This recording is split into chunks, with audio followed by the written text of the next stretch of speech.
Well, I've come to Pennyffordd here in Alyn and Deeside to support Carrie Harper, who's Plaid Cymru's candidate in the by-election on February the 6th.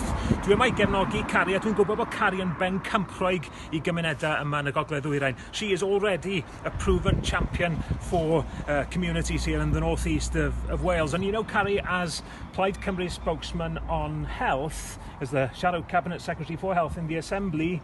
Health is high on the agenda in this election. It's one of the biggest issues people are raising with me on the door, whether it's waiting times in A&E, ambulance response times, or issues with GP recruitment. Everybody's worried about health and they want people who are going to put solutions on the table. And I know you're talking to lots of health workers on the doorstep as well.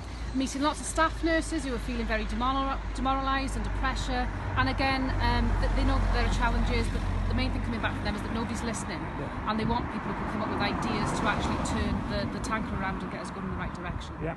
Health workers in Wales are as good as anywhere in the world. They're brilliant, but they're under too much pressure. And remember, Labour has run the NHS in Wales for nearly 19 years. We need things to change. We need to plan for the workforce better. We need 1,000 extra doctors, thousands more nurses. We need to train doctors here in the north, make sure that the north of Wales is worked into the plans for the future of the health service. There's so much that needs to be done. We have a stagnant Labour government. Give Carrie a go in the election, February the 6th. Good luck, Carrie.